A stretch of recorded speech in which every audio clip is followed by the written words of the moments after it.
As usual, everyone, we'll start off with Sky Sports News and the BBC, and then if you can just use the chat facility to let me know if you've got a question, and Bob's your uncle. So, Keith, if you want to get cracking, mate. Okay, Mark, really good to see you. Firstly, can you just tell us how you feel to be back? It sounds like you've had a bit of an episode to get here. Yeah, it was an interesting journey, but it's great to be back, great to be amongst the lads again. Trained today with the lads, so feeling good. It's not quite the same as indoor snowy Durham, so it's nice to be back out in grass and start to build things up again for a big game. How's the quarantine been for you? Because I saw the post on your Instagram a couple of days ago. It looks like you've been fairly active in your hotel room. Yeah, I've done some real swimming now. Been on the proper pool, so things have changed a little bit, but quarantine wasn't that bad. We're looked after really well. You're in a nice hotel, you get good food, and you only have to look out your window to realise that it's pretty hard elsewhere. And I just have to bring my granddad back home, and he tells us what hard yakka it was down the pit, so it wasn't that bad. I guess as well, and you just highlighted it there just from what you're saying. I suppose you need to kind of just keep your humour in these situations, don't you? Definitely, I think me as a person, I actually find it quite hard not seeing people and stuff, and that's probably where the bath situation came in, just to have a little bit of fun, I guess, with the other people in quarantine. We also did like a quiz night with everyone that was in quarantine. I think there was 7 of us. I didn't win, so I'm still a bit disappointed, but it is very sort of humbling when you look outside and you see everyday life in India. It's very different. Was there anything else you were able to do? I mean, obviously we're joking about the swimming, but was there anything else you were able to actually do when you were confined to your room? Yeah, we had a bike in the room, and I just used an app I've got on my phone to do just some bodyweight workouts. So I try to just keep a little bit of fitness day to day, and then keep in touch with everybody else who was involved in our sort of quarantine group. And we had a little bit of a laugh about the bus journey, which was a bit interesting. So every day we would bring that back up, and just try to watch a few things on the TV and watched a bit of the cricket. So I got to see the second test from our room, and try and work out a few things, although you're not there from the TV. Yeah, you mentioned the bus journey there. Johnny Bairstow yesterday saying, was it 7.5, 8 hours? And you weren't able to get off. Just how difficult was that? What was the tougher thing, being on the bus or just being with Johnny for that amount of time?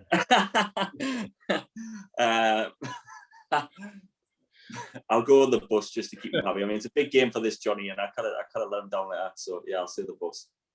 And just tell us a little bit from your point of view what it was like. It was long, hot country, and then like you say, we didn't stop. We couldn't get off, and it just seemed to be never ending. But a little bit like the wacky races on the bus, we took some bends like Colin McRae. So, but we got here safely in the end. And so just finally from me, Mark, you've obviously you're back with the squad now, but you've ruled yourself out of the IPL auction. What was the thinking behind that?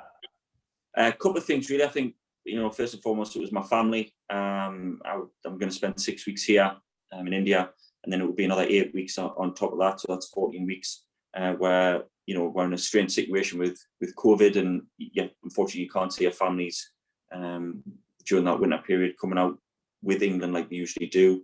And I just wanted to be able to switch off, go back home and recharge for the second reason, which of course is being ready for England. I try to prioritise that and think later on in the year when we've got loads of cricket going on. I don't want my body to fail me or be a bit goosed mentally or physically going into the back end of the year, which is World Cups and Ashes and things like that, and a big series against India at home. So I wanted to make sure I was ready from that point of view, and that I could have some family time as well, because it is a long time away from home, this block.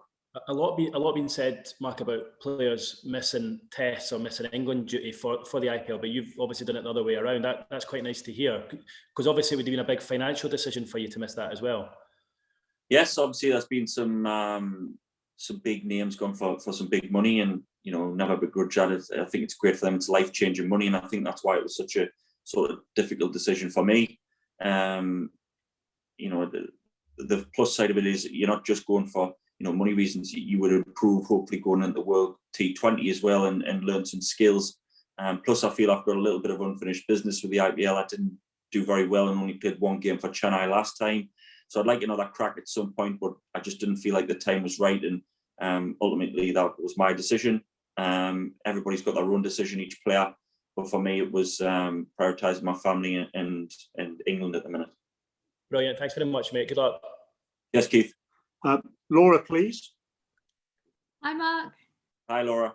Hello. I guess I'd just like to know how you feel having been rested and being able to go home and see your family, how you feel that's left you, with the remainder of the India series to go. Good, refreshed. My sledging skills are now top draw, as soon as it snowed nearly every day in the northeast. I feel good, I feel like it was good to get home. It went really quickly, actually, and it's always strange coming back in. Obviously, we have to quarantine for a few days, and you feel like a little bit like an outsider again with the lads for a couple of days, because they're obviously been in the heat of battle. They're all together. So until you're sort of back in the swing of things, you do feel like quite a little bit on the outside, but you're settling quickly enough. And now I'm back in and hopefully get myself ready for a big game if required. There has obviously been some scrutiny about this rotation policy and resting players during what is a really important series against the #1 team in the world. But I just wondered what you thought of the policy in light of the criticism that there has been. I think it's, there's a lot of cricket this year. I think when we're in such a unique position where we're in bubble after bubble and time in hotel rooms and away from family and things like that. So I think the ECB have made a good decision in the fact they're looking after players. I know it's coming for criticism, but from my point of view, especially a multi-format player, when would you get that break or that switch off, or when would you be able to keep performing at the level required if you're mentally tired or physically tired? So I think it's good that different people are getting breaks at different points. It allows you to use different people, look at different players for what's coming ahead. And we've got a massive sort of squad and huge depth in that squad of talent. So it gives an opportunity for everyone. You just got to try and take your opportunity when it's your turn to play.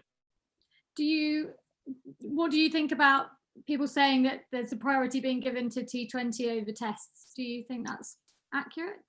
No, I don't agree with that. I think, like I say, it's a unique circumstance. I think, if things had been different, or we didn't have so much cricket, or there wasn't these bubbles, I think we would play our best team as much as we could. I think we'll have to go down that route because of everything going on.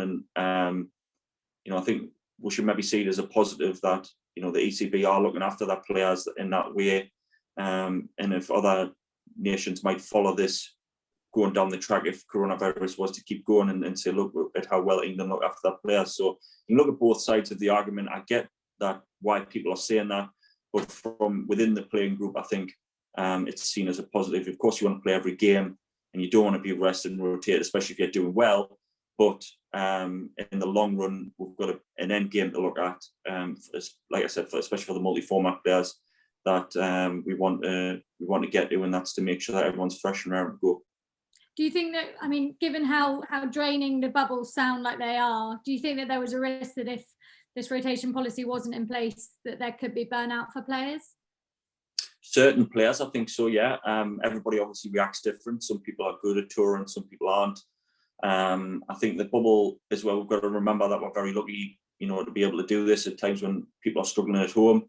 So, I don't think that the headline should be, that we're not recognising what it's like back at home. We're not recognising, or we're feeling sorry for ourselves that we're in bubbles. We're in good hotels. We're looked after really well. The food's really good. And we're here to win games for England. And that's pretty much it.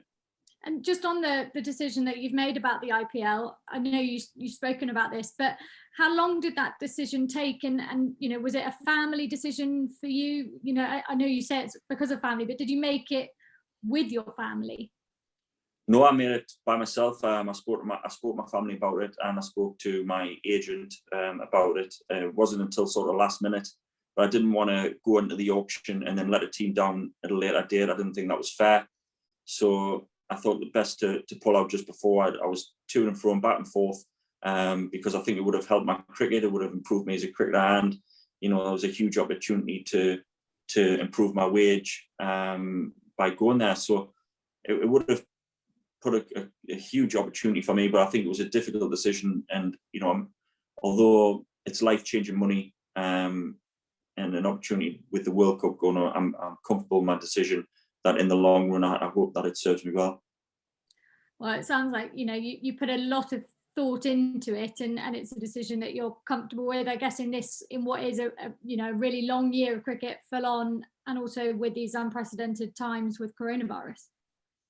Yeah, I think that's what every player has to do. Everyone's going to think differently. Everyone's going to react differently. It would have been, I felt, if things were different, my wife, my son could have come out, or we could have had a period of time together. Things might have been different if it was in Dubai again, but unfortunately, the way that things have fallen out, it hasn't worked out. So I think it's the right decision for me and them. My wife would have supported me no matter what decision I made. She made that perfectly clear. And after some, chats with my parents, who I value, and my agent, we decided that this was the best way to go. I guess just lastly from me, you mentioned at the beginning that you speak to your grandfather about what life was like for him. I wonder how that helps you keep things in perspective. Yeah, well, he worked on the pit, and I wouldn't like to say it. I know that a lot of people have found it hard in these times, but we can bleed on about mental health and how hard it is in hotel rooms. It's never easy. It's different for everyone. People do struggle, but he does remind us how hard a day's work was down there. So I can't complain too much. Brilliant. Thanks, Mark. Thank you. Rory Dollard now, please. Sure. Hi, Rory. How you going? Good, mate. I think I'm right in saying, sorry, my lighting's all weird here. I think I'm right in saying that you haven't played any of England's 3 pink ball tests yet, have you? No. So how much bowling have you done with the pink ball, and what difference do you think that challenge is for you? I've played for Durham with the pink ball and managed to get a few wickets there. I think it is slightly different. We've been bowling with them in the nets now. Today in the swung quite a bit as well, and lasted longer time moving, which was interesting to see. I think using the momentum I felt I had from Sri Lanka that last game, where I picked up a few wickets and I felt I bowled well there. So I'll be trying to just get back in that groove and that rhythm. It will take us a couple of sessions to get that rhythm back. I didn't stop when I came home. I had 2 or 3 sessions still at Durham. So I didn't just stop. It'll take us a couple of sessions to get back off the long run and feel good again. But with this pink ball, it's a good opportunity in a new stadium to show what I can do. But everyone, as soon as the ball moves, every one of the bowlers from the last couple of months are dying to get it in their hands. So I'm not the only one that's trying to get a hold of it. Have you talked in the group about the fact that the last pink ball test in India, the India team took all 20 wickets with pace bowling? That's quite a change of rhythm from what we've seen already in this series. Yeah, we have heard that. And the wickets today in the nets were a little bit green and had good pace in carrying them. So I don't know if that's anything to go by, or if it's a bit of a trick. I'm not sure. But, I think as soon as the ball moves, we know how good our seam bowlers can be. So we've got good depth there, good skills, and 2 of the best ever at that. So hopefully if the ball does move and it is seamer friendly, we can be very confident going into the game. And just quickly, have you guys been told or are you aware of what the fan situation is? Obviously, there's 110,000 seats to fill in that stadium. And do you know how many will be? I don't know the exact number. I know that they are letting fans in. The lads tell us that even just a few thousand in a Chennai was loud enough. So I'm sure, it's sort of like a Coliseum bowl when you're in there. And it'll make a massive racket when people get going. So we'll have that to contend with, but we've done it before, and we'll be able to do it again. Come on, cheers, good luck. Thank you. Mike Walters now, please. Woody, hello mate, how are you? All right, Mike. All right. Yeah, good. You bowled 95 miles an hour with a red ball. You bowled 90 odd miles an hour with a white ball. What's is speed everything with a pink ball? The pink ball's slightly slow. I'll probably only be 70 or something like that now. It should be the same. I'll charge in just the same. I think, you know, the what I mentioned there about the ball moving, that'll make it even deadlier. If you can move the ball at pace, that's what makes it more in your favour. I guess I think we've seen a reverse swing in the series. As soon as it started to reverse, bowlers come into it a lot more. Seen bowlers come into it a lot more. So be hoping that any sort of movement we can get, add that pace onto it. It sort of feels quicker anyway as a batsman. So that'll be the trick for us. What's your role in the Test match team now, Woody? We all know what Jimmy can do. We all know what Broady can do. We all know that Jofra is good for roughing people up in short, sharp spells. What's your role, do you think? I think you know, being that fast bowler, trying to take wickets, and you know, the captain has used me as a bit of a battering ram at times, or in that last game in Sri Lanka, I bowled a few longer spells. So whatever the team needs at one end, I'll do as best I can to help the team out and help the guy at the other end. One of our policies as a bowling group is bowling in partnerships. I think that's vitally important, especially in the subcontinent, that, you know, when it's hot, when you get tired, if there's not a lot happening, you're trying to help the guy at the other end. Battering ram, when you were a young aspiring fast bowler in Ashington, did you regard yourself as a battering ram in those days? No, that wasn't something that I got labelled with. Obviously, I had Harmy as the Ashington Express, and because I'm his junior, I got the Ashington Choo-Choo train, so I'll stick with that. There you go. Good luck next week, mate. Thanks for your time. Thank you. Cheers, Paul. Okay, thanks very much, everyone. Much obliged, and I'll send out another link later for tomorrow, if that's okay. Thank you, everyone. Thank you very much. Cheers with it. Yeah. Thanks.